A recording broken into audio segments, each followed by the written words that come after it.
नमस्कार. छत्रपती संभाजीनगरमध्ये यंदा वैजापूर विधानसभा मतदारसंघातील लढत ही चर्चेत आहे.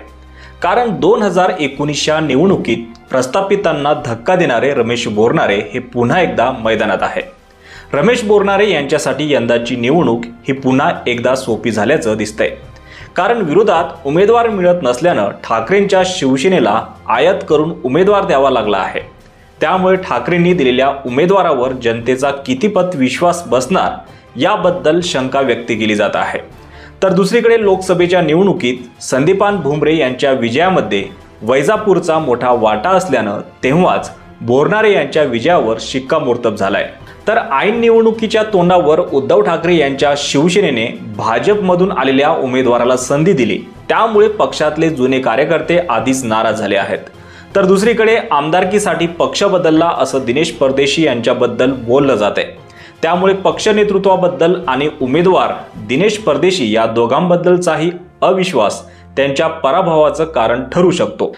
तर एकनाथ शिंदे यांच्या विश्वासातले शिलेदार म्हणून ओळखल्या जाणाऱ्या रमेश बोरनारे यांनी लोकसभा निवडणुकीत आपला चमत्कार दाखवला. रमेश बोरनारे यांनी आपली यंत्रणा कामाला लावून मोठं मताधिक्य आपल्या खासदाराला मिळवून दिलं. त्यामुळे पक्षानेही त्यांच्या या नेटवर्कची दखल घेतली आहे. तर मतदारसंघात त्यांचं मतदान मोठं आहे हे सुद्धा स्पष्ट झालं आहे.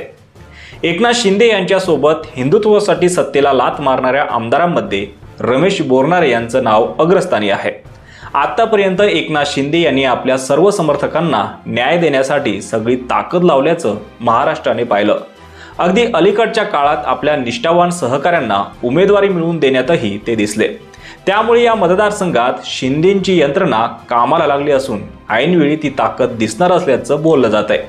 तसेच मराठवाड्यातले आपले 100% आमदार निवडून आणण्याचं शिंदेंचं टार्गेट असून त्यासाठी ते स्वतः जातीनं लक्ष घालत असल्याची माहिती आहे. तर कुठल्याही नेत्याची चर्चा ही फक्त त्याने केलेल्या कार्यातून होत असते. आमदार रमेश बोरनारे यांनी मतदारसंघातील जनतेच्या सर्वांगीण विकासासाठी मोठ्या ताकदीनं काम केलंय हे विरोधकही मान्य करतात. तसेच पायाभूत आरोग्य सुविधा निर्माण करण्यावरही बोरनारे सरांनी भर दिलाय. मतदारसंघातील PSC सेंटरसाठी 8 रुग्णवाहिका त्यांनी दिलाय. मुख्यमंत्री वैद्यकीय सहाय्यता निधीतून हजारो रुग्णांना थेट आर्थिक मदत तसेच पाण्याचा प्रश्न सोडवला. 38 कोटी रुपयांच्या निधीतून पालखेड धरणाचे ओव्हरफ्लो पाणी नारंगी सारंगी धरणामध्ये आणल्यानं मोठा फायदा येथील जनतेला झाला. संतांची भूमी अशी ओळख असलेल्या वैजापूर मतदारसंघातील 52 पैकी 40 धार्मिक स्थळांना रमेश बोरनारे यांनी निधी दिला. गाव तिथे डांबरीकरण, पायाभूत सुविधा, साखर कारखाना, मराठवाडा वॉटर ग्रीड योजना, जलजीवन मिशन, MIDC मंजुरी, रामकृष्ण गोदावरी उपसा जलसिंचन योजना, कर्जमाफी अशा सर्व गोष्टी रमेश बोरनारे यांनी मतदारसंघात केल्यात. एकूण मतदारसंघात आतापर्यंत एकूण 2,500 ते 3,000 कोटी रुपयांची विकास कामं केल्याचं दिसून आलंय. एकूणच ही सर्व समीकरणं पाहता शिंदेच्या शिलेदाराचा या मतदारसंघात विजय निश्चित असल्याचा अंदाज राजकीय विश्लेषकांकडून वर्तवली जात आहे.